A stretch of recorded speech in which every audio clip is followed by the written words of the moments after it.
Salut gang! J'étais en train de préparer mon dîner ce midi, ça va être mon Shakeology. J'avais envie de vous montrer ma recette préférée. Pour celles qui le consomment, ça peut vous donner une idée de ma recette préférée et de savoir quelle est la meilleure manière de préparer son Shakeology pour qu'il soit délicieux. Donc, moi j'ai chocolat vegan.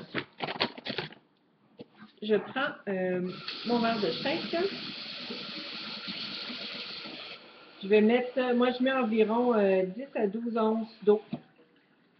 Donc, je mets ça dans mon mélangeur avec un cup bien rempli de Shakeology au chocolat.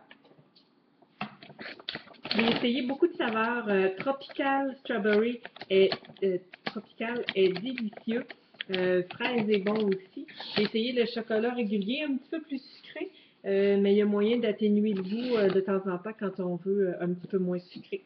Je vais recevoir sous peu le Greenberry. J'ai très hâte de l'essayer, sa bière qui est très bon. Puis il est pas sucré, donc ça fait un goût différent.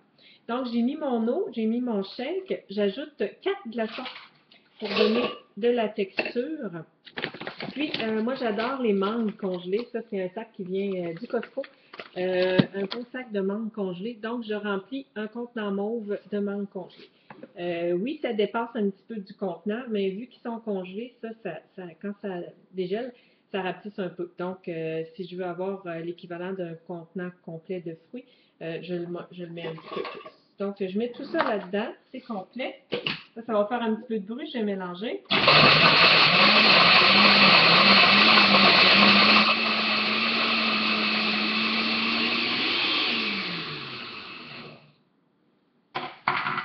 Ce que j'aime en mettant des fruits congelés et en mettant des glaçons, c'est que ça fait une texture de slush. Il y a vraiment beaucoup de morceaux. Ben, des morceaux, c'est vraiment broyé, mais ça fait vraiment des morceaux. Ça fait une texture, là, on n'a pas l'impression.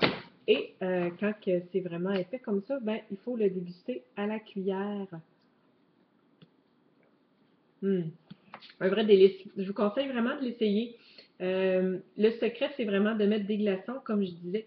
On peut le faire avec du lait d'amande. On peut le faire avec de l'eau. On peut mettre n'importe quel fruit dedans. Si vous trouvez le goût un petit peu trop sucré, rajoutez des épinards. Une grosse portion d'épinards dans votre blender, là, vous ne le goûterez pas du tout, mais ça va couper le goût du sucre. Vous pouvez mettre une banane puis un beurre d'amande ou un beurre d'arachide. C'est délicieux aussi. Vous pouvez mettre un demi-avocat. Ça va adoucir beaucoup le goût, ça fait une belle texture au shake. Donc, si vous prenez votre shake aujourd'hui, venez partager votre recette avec moi. Merci, bye bye.